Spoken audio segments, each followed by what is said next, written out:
grandmother, Vivian, kept all over her house. Dru shouldn't care about his plans until their meeting later. His personal life was his own business. Except every time he was back, only twice a year now, for Vivian's birthday and Christmas, a weak part of Dru managed to care a little more. And this trip, he'd homed in on her like a detective casing a crime suspect. They usually kept out of each other's way until he returned to the other side of the state, agreeing, without ever speaking about it, that there was nothing left to say to each other. They no longer had that luxury, but did he still have to make her feel like she was 16 and he was 18, and he'd just rejected her after she'd thrown herself at him? "Brad?" She raised an eyebrow. Their past bit at her, a swarm of bloodthirsty mosquitoes closing in for the kill. "I told you I was tied up until 8.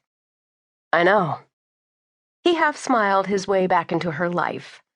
"I got away from Savannah early. I'm your punching bag for the night." "Excuse me?" She'd fantasized about taking a swipe at him. Instead, they'd stuck to their version of "you're dead to me," which could have rocked on indefinitely, if it weren't for Vivian Douglas. Vi, to those closest to her, was a town matriarch.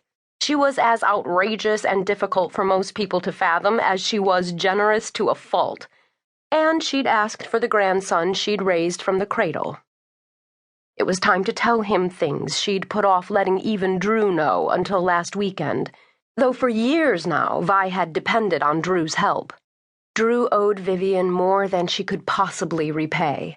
The eccentric woman was as responsible for what Dru had now as Dru's foster parents were, so she'd sucked it up and summoned the last person on Earth she'd intended to be this close to again.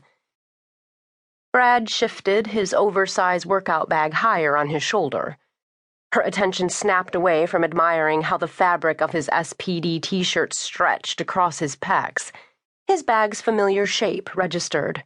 Her pulse skidded to a halt. He absolutely couldn't be. "I'm your Rad Kid's partner tonight." He whipped off his sunglasses, revealing even bluer eyes than hers. His full lips flattened to a grim line. "Travis said he'd talk to you. He reached me on my cell when he heard I was heading home.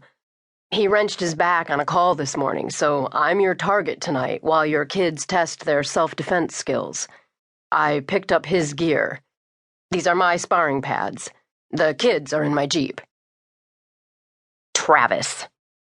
Her foster brother wasn't going to make the final night of her 6-week Rad Kids course, the most important session for students training to avoid and, if needed, defend themselves against bullying or dangerous situations or even physical attack.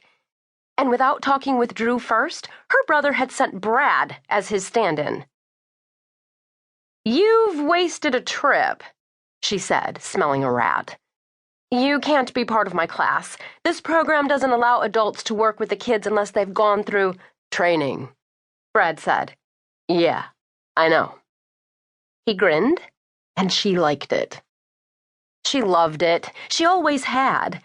He could laugh at himself or anything else and make her forget the world around them, until Brad alone was there, in her thoughts, filling them up, lightening them, calming unsettled parts of her no one else saw. They'd been childhood friends because he'd first hung out with Travis and Oliver, another of her foster brothers. At age 16, she'd convinced herself Brad had wanted more with her than being buddies, after months of his fingers brushing hers, his hanging around the Dixon house even when she was the only one there to talk to, and dancing with her at the spring dance that another boy had asked her to, holding her close, leaning in, acting as if he'd wanted to kiss her, until Oliver had shown up and he and Brad had gone off somewhere drinking. She'd been so sure he'd been feeling the same pull she had. She'd been mortifyingly wrong. She realized she'd inched away from him. "You have no business here." She stepped closer than before to prove that she wasn't afraid of him. "I'll deal with Travis later, and I'll see you and Horace tonight at the house."